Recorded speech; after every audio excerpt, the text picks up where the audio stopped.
আমরা মুসলমান হইয়া মাহে রমজান থেকে বরকত অর্জন করতে পারি না। আমরা মুসলমান হইয়া এই রমজান থেকে আমরা ফায়দা হাসিল করতে পারি না। আমরা মুসলমানেরা মাহে রমজানকে অপমান করে লাঞ্ছনা করে জাহান্নামের লাকড়ি হচ্ছি। যুগে যুগে ইহুদি নাসারা বেঈমানেরা এই রমজানকে সম্মান করার কারণে, কদর করার কারণে, ইজ্জত করার কারণে তারা ইমানদার হইয়া কবরে গিয়েছে। উচ্চ আওয়াজে বলি সুবহানাল্লাহ। আরো জোরে আল্লাহু আকবার। কিতাবের মধ্যে একটি ঘটনা আসছে, এক ইহুদি মহিলা মাহে রমজান সম্মান করার কারণে তার ঈমান নসিব হয়ে যায়। সুবহানাল্লাহ সুবহানাল্লাহ।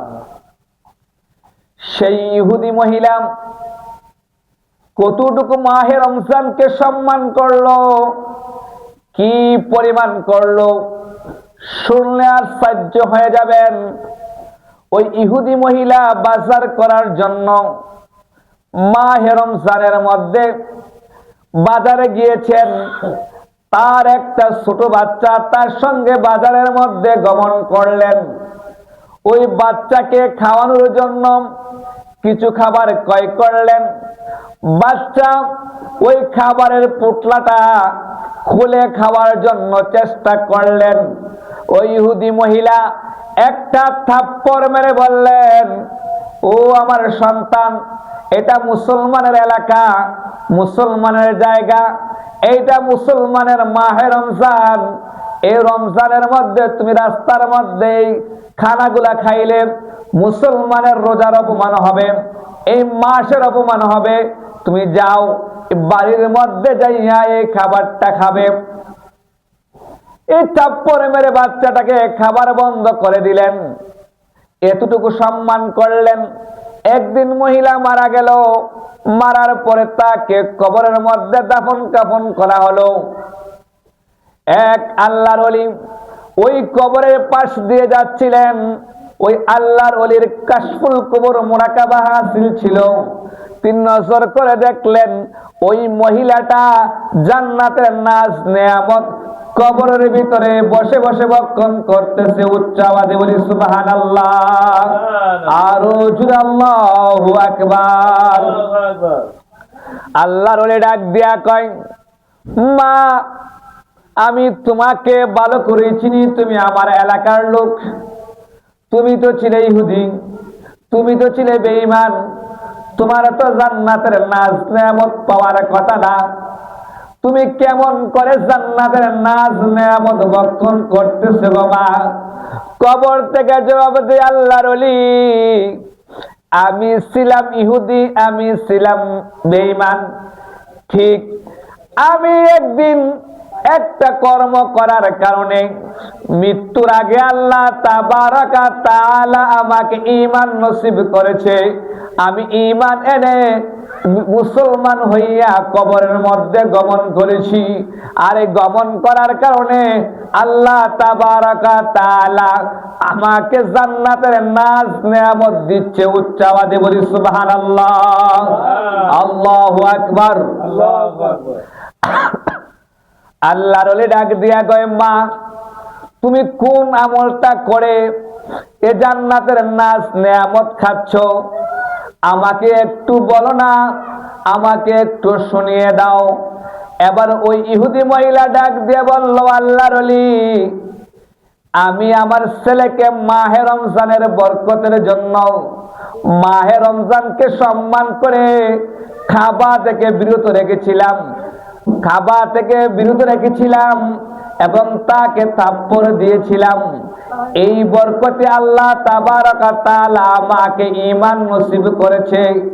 ও দুনিয়ার মুসলমানেরা, একটু খেয়াল করুন, একটা ইহুদি মহিলা যদি মাহে রমজানকে সম্মান করার কারণে, ইজ্জত দেওয়ার কারণে তার ঈমান নসিব হয়ে যায়, আর আমরা মুসলমানরা যদি মাহে রমজানকে সম্মান করি, আমাদের কবর ভালো হবে না বন্ধ হবে?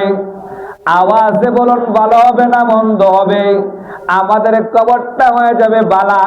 কেন? যেই ব্যক্তি আল্লাহকে খুশি করবে, আল্লাহকে খুশি করে এই মাহে রমজানের রোজা রাখবে, আর সেই ব্যক্তি যদি একটা ধ্যান খেয়াল করে, আল্লাহ তাবারাকা তাআলা আমার জন্য 30টা রোজা ফরজ করেছেন, আমি যদি একটা রোজাও ভেঙে ফেলি, তাহলে আল্লাহ তাবারাকা তাআলা আমাকে পরকালে কি যে শাস্তি দেয়। না না না, আমি রোজা ভাঙতে পারবো না, এই ভয় করে যদি দুনিয়াতে চলেন যে আমি আল্লাহর দরবারে আমার রোজার জন্য জবাবদিহিতা করতে হবে, আমি আল্লাহকে হিসাব দিতে হবে, নিকাশ দিতে হবে, এই বলে এই চিন্তা করে দুনিয়াতে চললে আল্লাহ আপনাকে আমাকে শুভ সংবাদ দেয়। আমার আল্লাহ বলে, দুনিয়ার মানুষ এই চিন্তায় এই ফিকির করে যেই ব্যক্তি চলবে, আমি আল্লাহ খুশি হইয়া তাকে এই পৃথিবীর মতো 2টা জান্নাত দান করব। উচ্চ আওয়াজে বলুন সুবহানাল্লাহ, আরো আল্লাহু আকবার। এই জন্য আমরা আল্লাহ কুরআনুল কারীমের মধ্যে বলেন, ওলিমান খাফা মাকাম রাব্বি জান্নাতাইন, যেই বান্দাটা আমাকে খৌফ মানে ভয় করে দুনিয়াতে চলবে, দুনিয়াতে ফিরবে, প্রতিটা কর্ম আমাকে ভয় করবে, এবার প্রতিটা কর্ম আমাকে ভয় করে করে যদি এই কবরের মধ্যে আসতে পারে, আর আমি তাকে এর বিনিময়ে ওলিমান খাফা মাকাম রাব্বি জান্নাতাইন, এই পৃথিবীর মধ্যে 2টা জান্নাত দান করব। উচ্চ আওয়াজে বলি সুবহানাল্লাহ, আরো জোরে জোরে আল্লাহু আকবার। তাহলে যারা এই রোজা রাখে, একমাত্র আমার আল্লাহকে ভয় করে রাখে,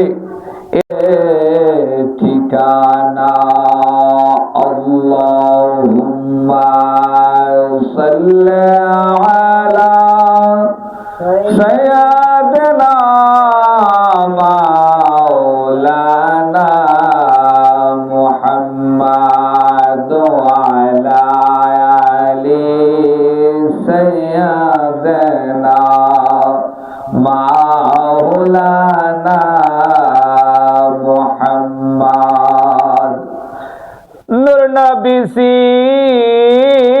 পসিনা মুবারক মেশকাতে চমৎকার, সাহাবীরা আতর রূপে করতেন তাহা ব্যবহার। আল্লাহুম্মা সাল্লি আলা সাইয়্যিদিনা মাওলানা মুহাম্মাদ ওয়া আলা আলি সাইয়্যিদিনা মাওলানা মুহাম্মাদ। লা ইলাহা ইল্লাল্লাহ, লা ইলাহা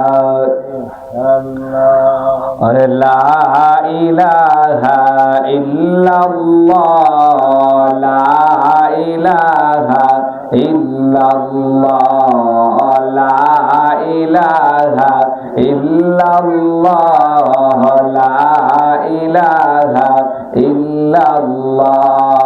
ভাইজান ইব্রাহিম তো নবী ছিল, নমরুদেরা আগুন দিল, আগুন হলো ফুল বাগিচা, ভাইজান আগুন হলো ফুল বাগিচা, পশম নাহি জ্বলিল। লা ইলাহা ইল্লাল্লাহ, লা ইলাহা ইল্লাল্লাহ, লা ইলাহা ইল্লাল্লাহ, লা ইলাহা ইল্লাল্লাহ, লা ইলাহা ইল্লাল্লাহ, লা ইলাহা ইল্লাল্লাহ মুসায়ত নবী ছিল তুর পাহাড়ে চলে গেল খোদার নোড়ে পাহাড় জলে ভাইজান খোদার নোড়ে পাহাড় জলে ভাইজান মুসা নাহি জ্বলিল লা ইলাহা ইল্লাল্লাহ লা ইলাহা ইল্লাল্লাহ লা ইলাহা ইল্লাল্লাহ লা ইলাহা ইল্লাল্লাহ লা ইলাহা ইল্লাল্লাহ মুহাম্মাদুর রাসূলুল্লাহ সাল্লাল্লাহু আলাইহি ওয়াসাল্লাম। উপস্থিত মুআজ্জিজ মুহতারাম, উলামায়ে কেরাম, মুরুব্বানে আজহাম ও আমার যুবক ভাইরা, পর্দার অন্তরালের অবলা সরলা আমার মা ও বোনেরা, সকলের প্রতি সালাম, আসসালামু আলাইকুম ওয়া রাহমাতুল্লাহি ওয়া বারাকাতুহু। আল্লাহ তাবারাকা তাআলার দরবারে লাখ কোটি শুকরিয়া আদায় করি নেই যে রব্বুল আলামিন দয়া করে মায়া করে আলগি দারুল হিদায়া মাদ্রাসা মসজিদের জুমার উদ্বোধনের মধ্যে আপনাকে আমাকে আসার বসার তৌফিক এনায়েত করেছেন। সকলে বলি আলহামদুলিল্লাহ। আলহামদুলিল্লাহ। এইটা মাহে রমজান মাস, রহমত বরকতের মাস। এই মাসের অসংখ্য ফজিলত রয়েছে, এই মাসের অসংখ্য বরকত রয়েছে। এটা এরকম একটি মাস যেই মাস আগমন করার সাথে সাথে আল্লাহ তাবারাকা তাআলা সমস্ত কবরবাসীদের জাহান্নামের আযাব মাফ করে দেন। সুবহানাল্লাহ। এইটা এরকম একটি মাস যেই মাসের মধ্যে হাজার হাজার মুমিন মুত্তাকিনেরা তাদের জীবনের সমস্ত গুনাহগুলাম আল্লাহর দরবারে কান্দাকাটি করে মাফ করাইয়া তারা শিশু বাচ্চার মতো বেগুনে মাসুম হয়ে যায়। এটা এরকম একটি মাস যেই মাসের মধ্যে আল্লাহ তাবারাকা তাআলা উম্মতি মুহাম্মাদের জন্য শ্রেষ্ঠ একটি গ্রন্থ, শ্রেষ্ঠ একটি কিতাব নাজিল করেছেন, যেটার নাম হচ্ছে আল কুরআন। এইটা এরকম একটি মাস যেই মাসের মধ্যে 30 দিন একমাত্র আল্লাহ তাবারাকা তাআলাকে সন্তুষ্টি করার জন্য, রাজি করার জন্য, খুশি করার জন্য 30টি রোজা রাখা হয়। আমরা রমজানে 30 দিন রোজা রাখি একমাত্র আল্লাহকে সন্তুষ্টি করার জন্য, রাজি করার জন্য, খুশি করার জন্য। আমার নামাজের মধ্যে লৌকিকতা আসতে পারে, আমার যাকাতের মধ্যে লৌকিকতা আসতে পারে, আমার হজের মধ্যে লৌকিকতা আসতে পারে, আমার দান খয়রাতের মধ্যে লৌকিকতা আসতে পারে, কিন্তু রোজা এরকম একটা আমল যার মধ্যে লৌকিকতা নাই। কেউ যদি রোজা না রাখে, মানুষকে ধোঁকা দিয়ে ঘরের মধ্যে বসে বসে খাবার খায়, এই দুনিয়ার কোনো মানুষ বুঝতে পারবে না যে সে রোজা না বেরোজা। ইচ্ছা করলে পুকুরে গোসল করার সময় ডুব দিয়ে এক ডুব পানি খেয়ে আসতে পারবে, কেউ দেখতে পারবে না। যারাই রোজা রাখে একমাত্র আল্লাহকে ভয় করে রাখে, দুনিয়ার কাউকে দেখানোর জন্য না, কাউকে বুঝানোর জন্য না। যারা আমার আল্লাহ তাবারাকা তাআলাকে ভয় করে তারা এই মাহে রমজানের রোজাগুলা রাখে। আর যারা আমার আল্লাহ তাবারাকা তাআলাকে ভয় করে না তারা মাহে রমজানের রোজা রাখে না। তারা দেখা যায় রোজা রাখে না তো রাখে না, আবার মানুষের সম্মুখে এই বিড়ি সিগারেট দোকানপাটে নাস্তা এইগুলা করে মাহে রমজানকে অপমান করতেছে। আল্লাহ তো এক রোজা রাখে না, এক পাপিষ্ট, আবার আরেকটা পাপ এই মাহে রমজানকে সম্মান না করার কারণে।